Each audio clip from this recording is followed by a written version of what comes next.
ekene m unu anyị abịagokwa ọzọ tata na nke a na-akpọ Anambra Community Stories. Anyị wesi ka abịa tata na n'Imo na egwe anyị ga-esi na egwe wee gakwa na oye n'Imo. A sị na ndị dị Imo na-ebe anụ aka ha na-eme ọgbakọ mgbe ochie. Akụkọ banyere ebe a achọrọ m ịnụ mana nwere nke nnụ tupu m abịawa ebe a sị na n'Imo na adele ụdara anyị na-egote ebe ọbụla a sị na edele ya na oye n'Imo. Anyị wesi ka abịa tata na n'Imo ndị Anambra Broadcasting Service. Awesi ka abịa taa ka anyị nụnụ ihe gbasara n'Imo, ihe mere ha ji eme ihe nke ụta, ihe mere ha ji wee kpọwa ebe a egwe agakwa n'ebe ọbụla. Ime otu o si adị na Anambra Community Stories anyị ga-eje ka anyị gaga fụrụ nụkwara akụkọ ndị nna nna anyị ga-akọrọ anyị gbasara nka. Afọ m bụ Chinelo Okafọ, ngwanụ ka anyị gaa.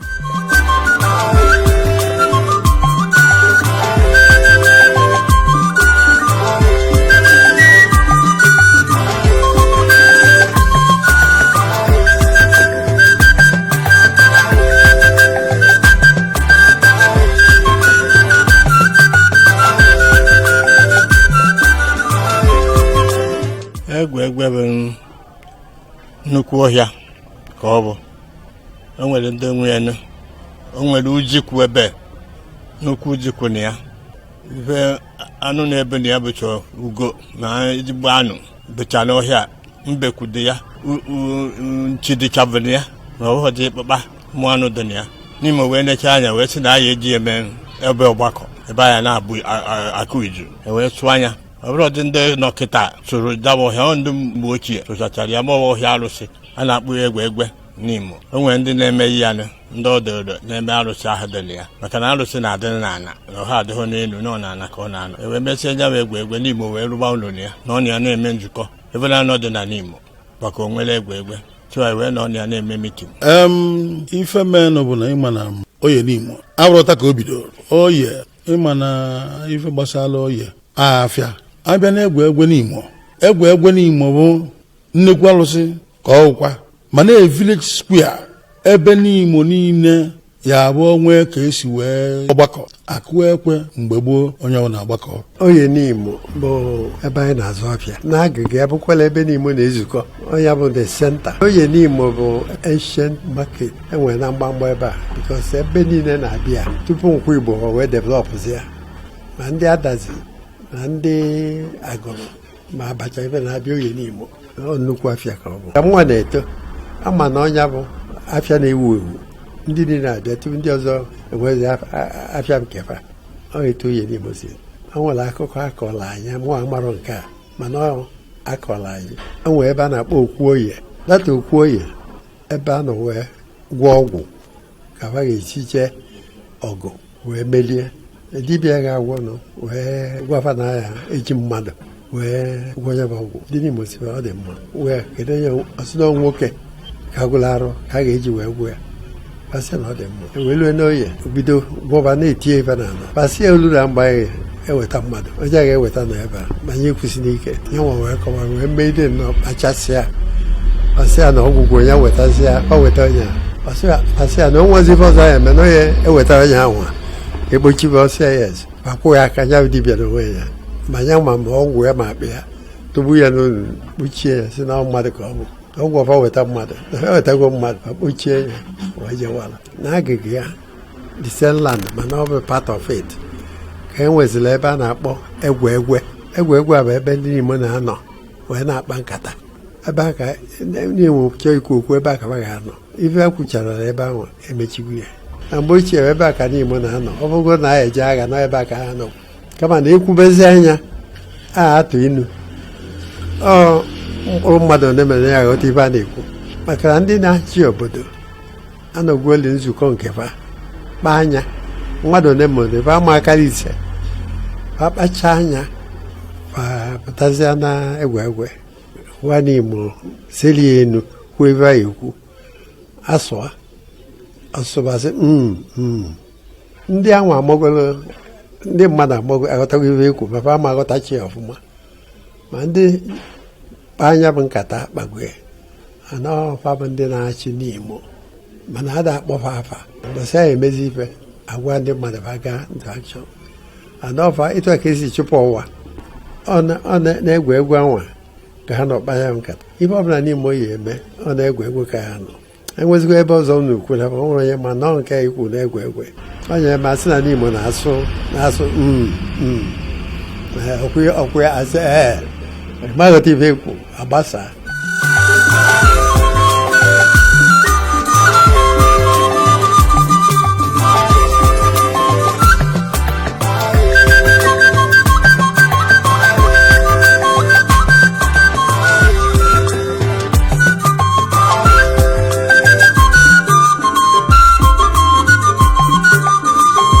Oyenimo bụ mgbakọ na nzukọ ndị nteja abịacha Oyenimo afịa ndị ọkụzụ ndị agụrụ ndị na-eni ndị adazi eto anwa adazi n'ukwu adazi enu adazi ana mgbamgba niile abata ete ezi owere abacha ha ncha niile akpụrụ egwu fa maka ma mgbe ha ma na ha bụtara egwu fa elesisi anya maka ndị mmadụ na-abịa mgbele na Oyenimo bụ afịa mgbele ka ọ na-azụ afịa mgbele bịa ya igoro ife ijezie lee na nke bunu ndị niile a na-ekwukịta ji ọkpa je oge anyị pe mpe ọ njakịrị ka ọnwụ asị agba ifu nwaanyị o buru ụkpa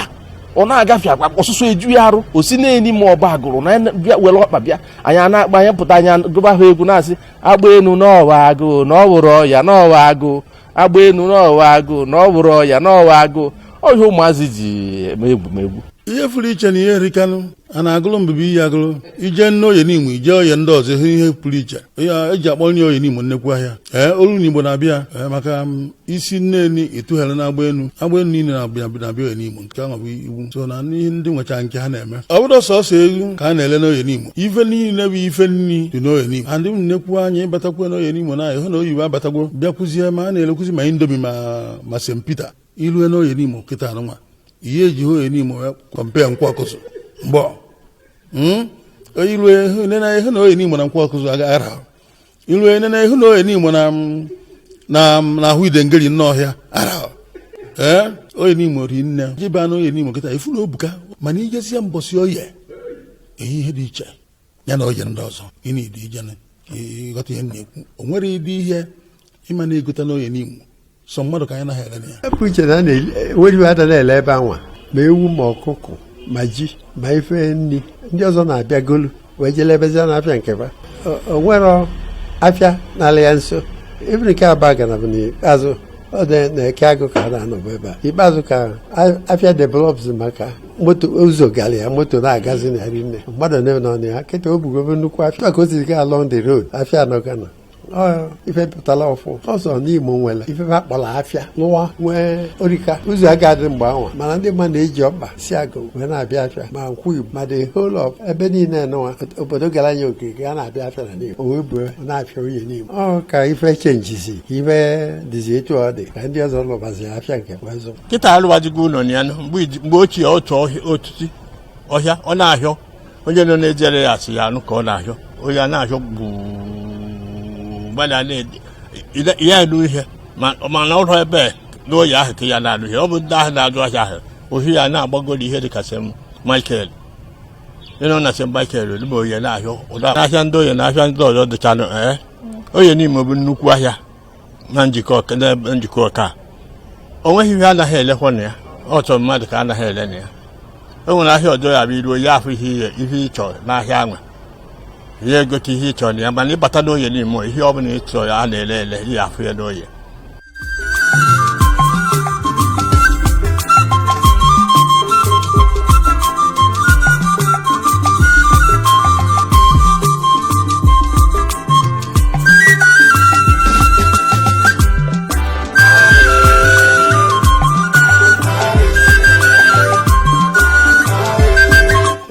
ndị Igbo nwere ife kpatara ji kwuo ya dịka ụdala bụ a na-ewe as sacred tree ọ dị nsọ ada amacha ụdala amacha be anyị n'ọcha ụda ana onye ọ chọrọ ka ọ ga-adalụ inwe ike kwuo ebe ahụ awas ọmada obere nwapụta innocent ọ daa ya na almost nwere ụdala a na-enwere nsọ ebe ụdala dị n'oge gboo ekwudokwa nyaahụ mana ife nna m gwara m na a na-atọ mmadụ ndị a na-atọlụ jele na slavery nwaanyị ga-eje afịa ọ bụrụ na o nwere onye ga-enedori ya nwaanya oduli olu enugwu ụdala rapịa jebe afịa nwere ife ga-eme ya ọ nata afịa ka ọ nọ ebe a and most of the time n'ukwu ụdala nwa ga-anọ nwada na-eje ije nọ ebe a ịpụta ife ya ka ka ọ na-alacha ụdara dara na ngada etu ọtụtụ ya na-alacha so o nwere ife mmadụ na nwere ike ịkọwanụ so ụdara bụ ife dị na nsọ ada eri ya ele ada ejekwa aghụ ya aghọ na ọda lacha n'afịa n'Imo ada ele ụdara na maka ọ na-ada ada because anyị were ya secondary ọdụrọla ka enyi ọda tri n'Imo ahụ ele ụdara na ọhịa ọkwa ịma na ụdara mgbe a mụrụ obere ọkwa ọ na-abịa ife ụdara ịlacha anya ụdara bụ ihe a na-enye nwatakịrị so ihe ọ na-enye nwatakịrị bụ inye anya ọ na-adị ya arụ mma ọnya kpatara n'Imo ahụ ele ihe n'ahịa ịpụa n'ukwu ụdara ọ daala gị ịtụtụrụ anyị ahụ eje ha aghọ ụdara aghọ ọ bụghị ome n'obodo anyị ya je ọ daa ya ịtụtụrụ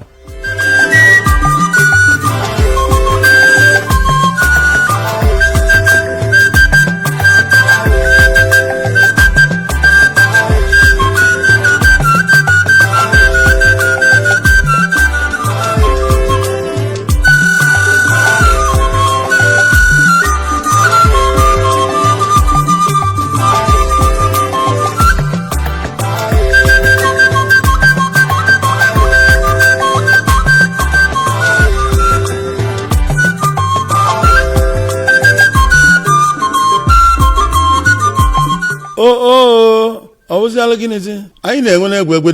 egwe dị mbọsị ndị n'Imo niile anyị ji agbakọ na ilu anwa wee egwe 26th of every other year ndị ya agba mgba anyị na-enwe egwe dị ọ bụrụ mmanwụ ọ bụrụ ndị egwu onye maa nke o ji eme ọfụtaba n'Imo enene anya ọ ihe nnene dị na n'Imo otegbe ọdụ 26th December ihe ọbụla n'Imo na-enwe n'Imo Day na-egwe egwe ịbịa ọdaba mmadụ even obuka mgbe egwe mana ọdaba ka ndị obodo ndị ọzọ na-abịacha na-echekwudo ya echekwudo ịbịa mmọnwụ niile dị iche iche mmọnwụ na-eti tupu amụọ m nwanna m anyị ebupụta ya mbọsị ahụ efu omenala n'Imo na ọ chara acha ekwe n'Imo ọ dị ka ekwe n'Imo deba ifu na akụ anya akụrụ anya ịma na ife ike nnukwu ife na-achọ ime na a na-akpọkụ n'Imo ọ bụrụ oge gboo ime a na-adị ka ọwa ọgụ na onwego ndị chọọ n'Imo okwu ya ọ na-abụ akụkụ onye kịta atụ ekwe n'Imo na-akụ na ekwe n'Imo na-akụ ekwe n'Imo ọ dị ka ihe dị secret ihe dị asọ na ọkụrụ akwa hei ọ mgbakọ na nzukọ oge anyị pe mpe anyị na-anụ maka ede a na-achọ ime ụta oye n'Imo ụta ede ọ na-atọka oge anwa mmọnwụ etie ebe niile a na-apịa ihe a na-akpọ agba a na-apịa ịtarị onye abụghị pịa agba ndị mmadụ a na-enwe aṅụrị o nwere seremoni karịa oge anwa emesizie wee chọpụtaba na ọ dịka enwere ebe a na-akpọ okwu oye nye ebe alụsị wee si na maka ebe ahụ mbụsị ahụ a na-eme ode oye ka emechaa eje mee ya alụsị na ya ọ dịka ije mee Thanksgiving n'ụlọ ụka egwe bụ mgbe ochie mmanwụ na-abịa apịacha otiti abata na ya je pịawa otiti mmanwụ niile ya apịa otiti na n'Imo ndị na-eri ede oye ya bata na egwe ewee fee otiti wee chịrịpụba otiti nke a na-achọ bata ebe mmanwụ ya apịaghị ya agbalị n'ahụ n'ebe ahụ maka ndị nnukwu ndị maara ihe ndị si tọchara ndị na-apịa otiti ahụ nọ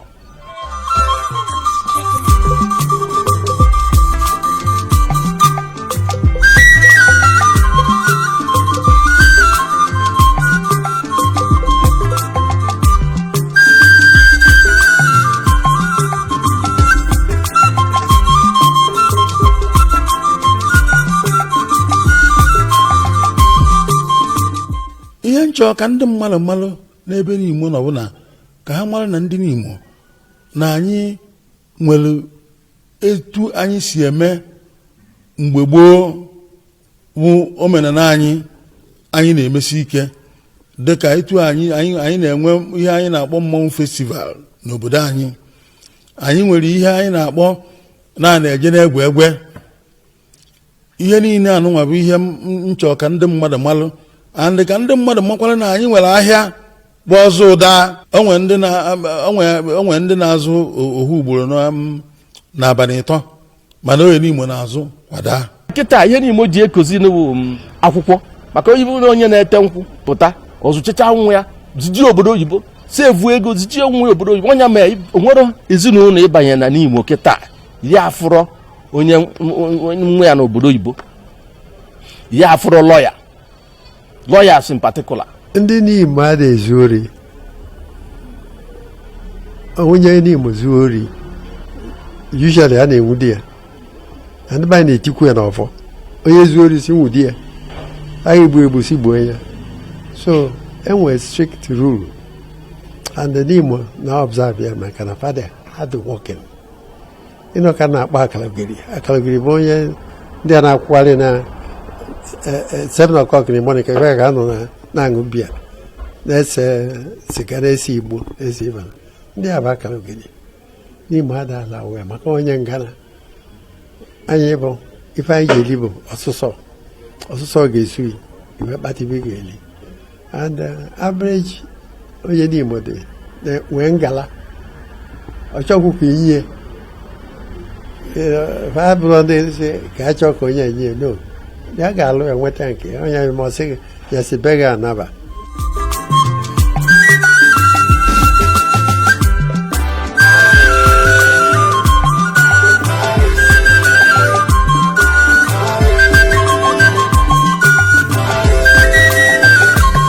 Ndị Igbo niile malụ na omenala anyị dị mma, omenala Igbo amaka, maka na omenala bụ ihe na-ego eme ka nwatakịrị nwee nsọpụrụ ebe okenye nọ, ka nwaanyị nwee nsọpụrụ ebe di ya nọ, ka di nwee nsọpụrụ malụ na oge afụ nwunye ya n'anya. Omenala anyị amaka. Ụmụazị be anyị mebe omenala dị mma. Anyị asọkwa ego arụsị dị iche na omenala bụ custom culture, ọ dị iche. Ụmụ ndị gbere na omenala bụ ego arụsị, omenala abụrụ ego arụsị. Ịgba mmanya nwaanyị bụ omenala na ya anụzighị ha mere etu ahụ gbuo nọọ. Ọ bụrụ na tupu ime ya, tupu nwoke asị nwaanyị gbana, onye anachiyetakwa azụ, anyị emekwa cleansing, eme purification, maka ịma ka isi na anyị ejekwa dozichi ome omenala. Nke kịta bụ ihe nkwado ya bụ na onye anatakwa kpọtakwa priest ka o doziele ha kperefe ekpere, onye bụ cleansing. Then ọ bụrụ nwoke chụrụ nwaanyị, kedu ihe na-achụrụ ya? Ihe ma na ịmara ka isi chụ ya, ọ ga ejedu natakwa ya, ka ndị gboo si eme, ije ebe ha jedu natakwa ya. So na omenala anyị amaka, onye na-eme ka ihe na-aga ọfụma, onye ọbụla ugwu ya adịrị ya. Mana ndị Igbo were omenala anyị tụfuo webe nke ndị Yoruba, ma ndị ọ dị ka ashebi ya na-eyizi ọkwa omenala ndị Yoruba. Ọ dabara ka anyị mebe nke anyị. Ndị na-akwa ozu nwee imidie ndị na-akwa ozu na-eyi akwa eji akwa ozu. Nke ndị abịazi anyị kwalụ nnukwu lesi, agba lesi, wee sị na anyị na-akwa ozu. Ọ na-aṅụrịdo na onye nwa nwụrụ ka na-eme. Ọ bụrụ omenala anyị. Ihe na-agwa ndị Igbo ndị ọzọ bụ na ka anyị kawa arụ etu osi na dị, ka anyị gbaa mbọ hụ na ndị be anyị bụ ndị Igbo nwere nsogbu anyị na-enwebe. Anyị bịa anyị a na-ewekọta ihe na-abụọ na-enyebe nsogbu, ka na unu n'anya ọnya kpatara na o ji wee were etu anyị bụ nwa agbọghọ ụwa mgbe asị ka eje ka ha kịrịka gị, ma ọ ka eje mee ego nwaanyị evute iko nkwụ. Ụmụ ihe anụnwa bụ omenala dị iche iche. Ọnwụ n'obodo ndị ọcha ewegharị ha apụrụ. Ebe anyị nwere ihe eji, anyị nwere ihe ndị oyibo na-akpọ culture, omenala ndị ọ bụrụ ọgwụ, o nwerekwa anything to do with ihe ndị oyibo na-akpọ religion. Mana omenala anyị nye etu ndị si eme dị iche. Achọ nka ndị Igbo nọ ebe ọbụla ha nọ, ka onye ọbụla ghọta ya. Onye abụ echi asị oke na-anọ ọghọ ewee sị na ya eje gbankwụ nwaanyị, unu ya ekwe ọnọdụ mma ka a na-eme omenala ka etu esi eme, ka onye ọbụla wee na-amata ebe o si fụta. Maka inezie hụ anya n'ihe na-eme n'obodo niile,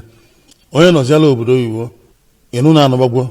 asị na-eme na nke ndị oyibo na-akpọ white wedding. Anyị ha abịazi mee omenala etu o si wee dị ka e wee mara, maka enwere echi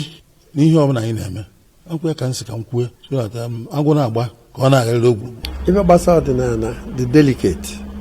maka na ọ bụ obodo ọbụla nwere ka ọ si eme. Unfortunately, mgbe ụka bịara va condemn ọdịnala anyị, ọ dịva ka ọ bụ ajọ ife. Ọ bụrụ eziokwu, ọdịnala ndị nene you rationalize it. Kedu ife eji eme ife a? Ịjụchazie chọta ọ dị against the church, you condemn it. But emezi si ife niile ndị obodo na-eme na ebe na ọ bụrụ eziokwu, o nwere ife dị delicate, o nwere ife eji eme. So try to rationalize the custom ka ị wee maa ma ọ dị mma ma ọ dịrọ na ọ bụzata ebe a na ife afa na-eme ihe ajụ kwaanyị ka ha ji eme ya ọ bụ ife dị mma adọpụta anya ọ bụ na ọ dịrọ mma aba na anya ya ka na-agwa ndị Igbo kọlchọ o nwere rizin eji eme etu ọnwa mana eju rizin ijesi na ọ bụ ife ndị obodo ịkagbuo ya ọ dabara for instance ife a na-asị achọrọ ọ bụrụ okwu ka na-ata aka pụta ana m ekwu na etu esi eni mmadụ nke izizi na nwaanyị ada aba aja si na eni ozu onwe ka nwaanyị ya esi di ya nwụrụ ya nwe ga-anọ iche ọ ndị ụmụnna ga-eme ife niile gbasara ya gụwa na nie ya mana nwaanyị adịrị ya you don't involve nwaanyị n'igwu ini ma ikpochi ini that is a culture and more believe na all culture ndị Igbo because ilu ebe dị ka abụ ebe a na-asị na nwa adapa ada alarị n'ụzọ all culture.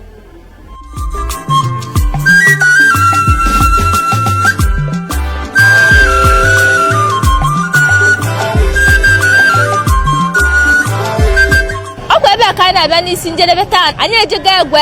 wee na-asị gị gị bụ nwa okorobịa nọ n'ụlọ gị bụ nwa okorobịa nọ na mba ị na-agakwa ọgbakọ nke unu na-eme n'ime ama nke ndị Nimo na-akpọ egwe gị bụ nwaanyị nọ n'ụlọ ị na-abịakwa ahịa unu ifugo na otu ahịa orie nke dị na Nimo dị wee na-asị gị na ihe ndị Igbo na-eme amaka ifugo na ndị asị na ebe anụ bụ ahịa izizi gbazuru gburugburu ndị mba ndị ọzọ nọ ha gburugburu na-abịa ifugo otu ahịa dị anyị wee na-asị gị ka onye ọma na-ege anyị ntị ka ọ wee dị mbọsị ọzọ anyị ga-abịa n'ime Anambra Community Stories wee na-asị obodo Nimo amaka ndị Nimo mara mma ha na-agbakwa mbọ nke ukwuu ọ bụrụ na ihe anyị na-eme na-adị gị mma iweche ka anyị bịa n'obodo unu biko gwa anyị na akara ekwentị gị na-afụ n'ime onyonyo gị afọ m bụ Chinelo Okafia wee na-asị ka ọ gaziere gị.